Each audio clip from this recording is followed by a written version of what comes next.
Hi, subscribers. I want to talk with you this week about mushrooms for dogs, young and old. It doesn't matter what their age is, but I want to talk with you about mushrooms for dogs. I am a huge proponent of using mushrooms, incorporating mushrooms in the Woody's Place residence overall nutrition profile. I incorporate mushrooms whole, like not whole mushroom, but cooked, steamed, and dehydrated into a powder. Now, I know that you can buy mushroom powder online for your dogs, and I do too sometimes because I don't always have access to all varieties of mushrooms like turkey tail. It's kind of hard to find where I am. And so I will end up buying some mushroom powder online for that reason. But I also am very cost effective, cost conscientious, because I am running a nonprofit organization, so I have to keep costs down. So I dehydrate myself here at the sanctuary. I bought a dehydrator. It has paid for itself I don't know how many times over. I dehydrate lots of treats in there for them, jerky and mushrooms and a bunch of other stuff. But anyway, mushrooms. Okay, what is the number one benefit of mushroom powder in my mind for the residents? The number one reason I use it is because cancer hates mushrooms. Cancer hates mushrooms. For us too, for people as well. So I try to incorporate it for cancer therapy to ward off any sort of cancers that may be coming, developing, whatever, because, Woody's Place works with older clientele dogs, German Shepherds, 8 years and older. Typically, they're about 10, 11, or 12 when they come in. So about 50%, maybe even higher now, of all dogs end up with cancer once they become seniors and geriatric. So I don't want that to happen, and I try to do everything I can, and mushroom powder, mushrooms period, is a huge go-to for me to help with any sort of cancer preventative. Turkey tail is a great mushroom for anti cancer preventative measures, but that's one that I typically don't get in my area. So that is a powder I will buy online simply because I don't have it here. We can't get it here. I rarely ever see it in any of the stores or health food markets or anything like that. Vitamins and minerals. Mushrooms are loaded with vitamins and mineral. B vitamins, D vitamins, copper, potassium, selenium, all fantastic for our dogs, our aging dogs, and ourselves. I am going to throw us in there too, because we need to take care of ourselves, for ourselves, our family, and including our furry family as well.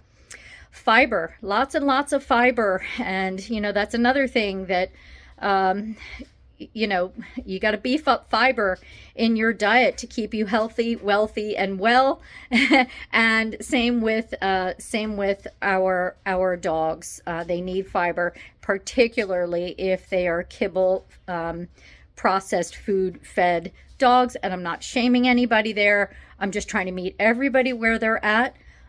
If you have a dog that is kibble fed, and I use kibble here too at the sanctuary, I'm not loaded with money, and donations come in sometimes in dribs and drabs, sometimes not at all. And then, sometimes we get a good bump and we're okay for a while. So I have to be frugal sometimes. And sometimes I am doing canned and kibble. So I am not shaming anyone, but I'm just trying to help you add things to your dog's diet to help them live a longer, happier, healthier life. So fiber, antioxidants is another thing that mushrooms are loaded with, which again helps them and helps us as well if we decide to use mushrooms.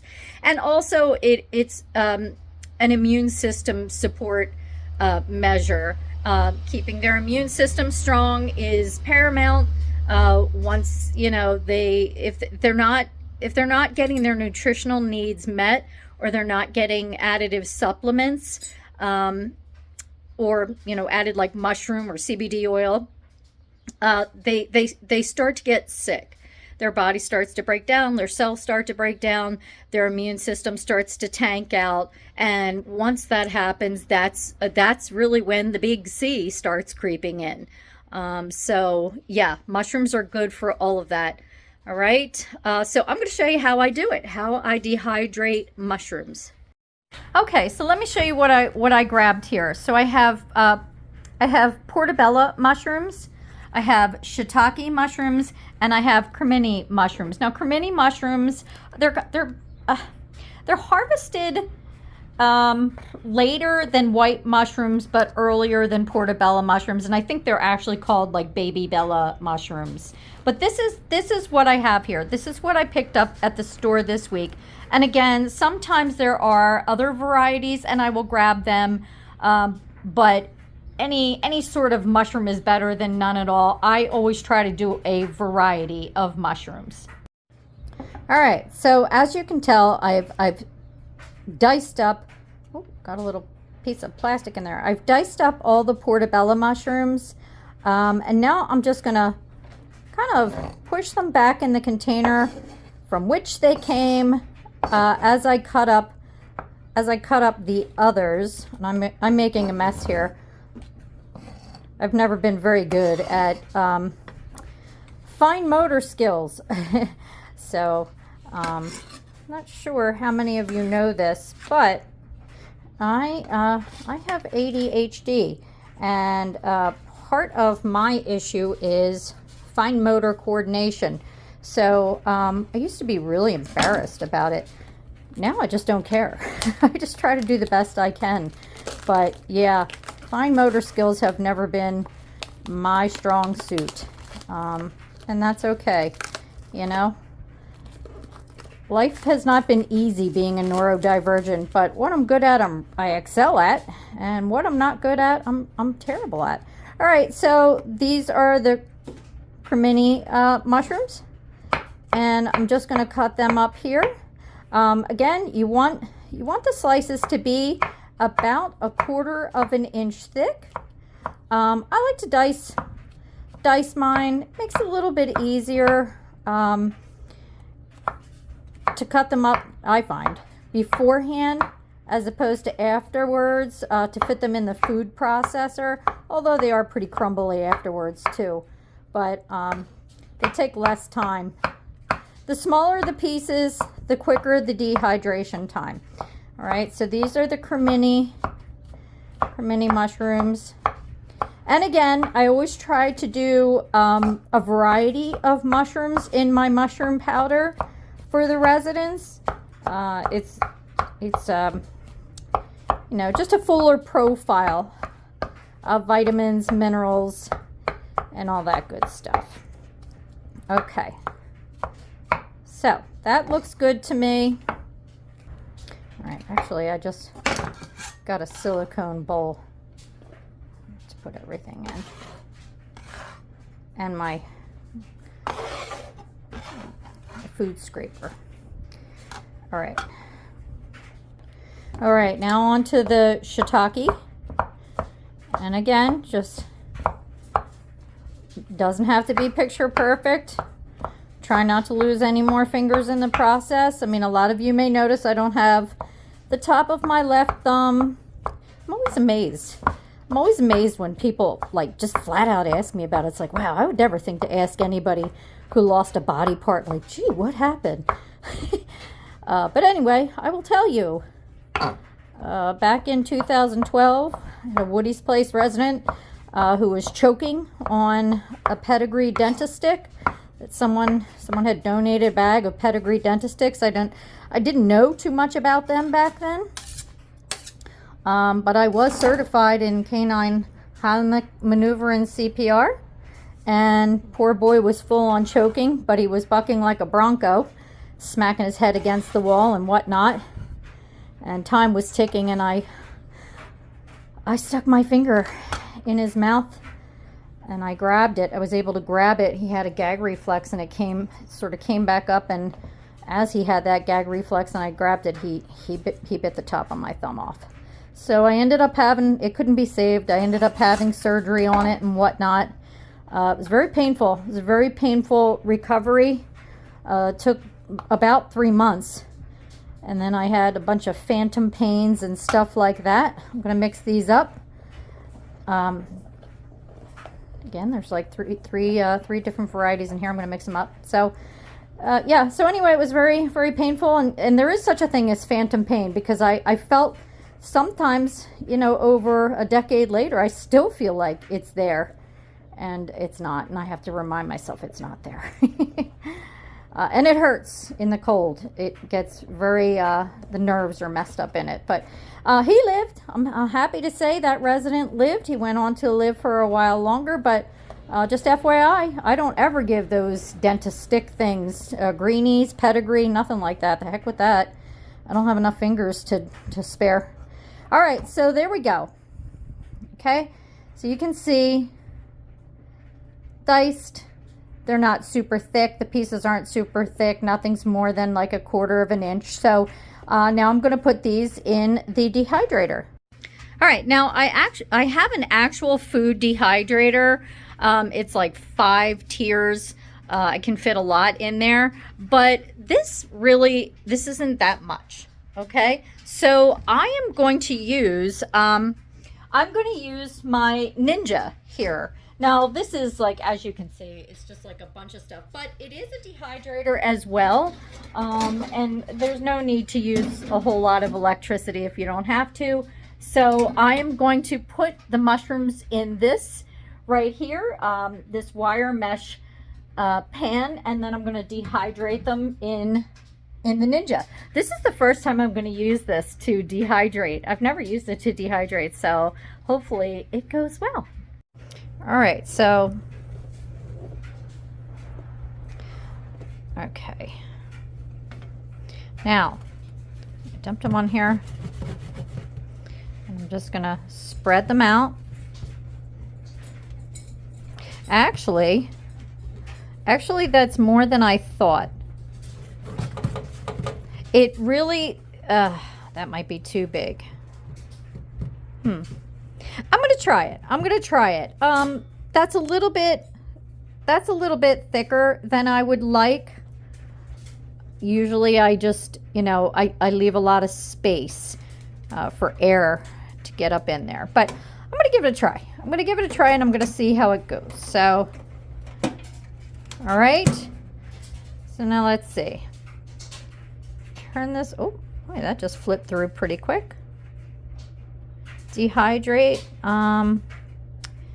Time we need about 6 hours of time. Now the temperature it's supposed to be about 110, but because there's a lot on that tray, I'm gonna do 125 and see how it goes. All right, and we are off. Alrighty, so the dehydrated mushrooms are finally finished. Okay, here is the end product. All right, so I mean they're definitely crunchy. You can hear that they're crunchy, kind of like dried out leaves, and that's exactly what you want. You don't want them to be moist at all. They need to be completely dried out. Okay, so as you remember, this tray was full. Look how much they shrank down. All right, because of the all the moisture is now gone. All right, so the next step is I don't even have to tap this hard, but I am gonna tap this to try to get the pieces onto this pan below, because it'll be easier to kind of shush them over into the corner like this in order to put into the food processor to pound into dust. All right, so this is what I have. Now I opted to use my my NutriBullet as opposed to the food processor because there's just not that much. Okay, I only bought a little bit, and this is what I got out of those 3 containers. All right, so here we go. All